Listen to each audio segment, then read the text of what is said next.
Assalamualaikum semuanya, selamat datang kembali di podcast kami, kelompok KKNDR 194. Di masa PPKM yang terus diperpanjang ini, pastinya kita banyak merasa bosen dan jenuh ya. Apalagi frekuensi ketemu teman, kolega, atau keluarga juga makin berkurang. Dan hal ini sedikit banyak bikin kita merasa makin kesepian pastinya. Nah, untuk tema podcast kita kali ini, kita akan membahas tentang yang namanya loneliness atau kesepian. Kesepian ini adalah perasaan yang paling hampa dan paling gak enak yang kita rasakan. Dan yang perlu kalian tahu di sini, sebenarnya kesepian itu terbagi menjadi beberapa tipe, yaitu kesepian sementara, kesepian transisional atau situasional, dan kesepian kronis. Yang pertama, kesepian sementara.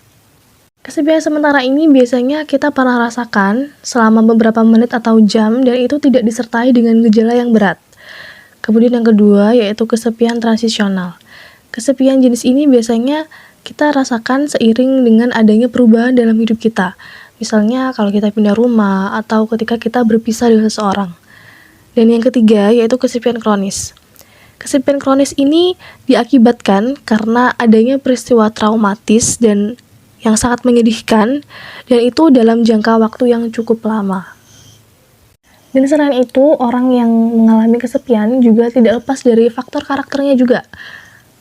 Biasanya orang dengan tipikal pemalu dan tertutup, itu rentan mengalami kesepian.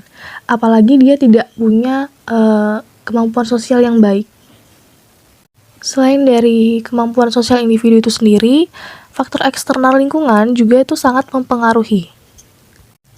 Seperti semacam penguatan sosial dari lingkungan dan orang-orang sekitar, itu sebenarnya sangat perlu untuk meminimalisir rasa kesepian individu. Kemudian, rasa kesepian ini juga bisa dilatar belakangi oleh sedikitnya rasa keintiman dalam hubungan individu dengan orang atau kelompok lain. Jadi dia semacam merasa tidak puas dengan relasinya itu. Nah, untuk mengatasi dan menyembuhkan rasa kesepian itu, kita bisa mulai dari cara yang paling sederhana, yaitu dengan menjaga pola makan, kita olahraga, atau kita bisa meditasi atau yoga, dan kita melakukan hal-hal kreatif yang kita sukai. Misalnya kita pelihara binatang, atau merawat tanaman, atau apapun yang kita enjoy melakukannya. Namun yang terpenting adalah bagaimana kita bisa mengolah emosi kita sendiri dan menjaga interaksi sosial kita dengan baik. Nah, itu tadi sekilas dari kami tentang apa itu loneliness atau kesepian dan bagaimana cara untuk mengatasinya. Semoga kalian bisa menikmati podcast kami kali ini dan bermanfaat untuk kalian semua.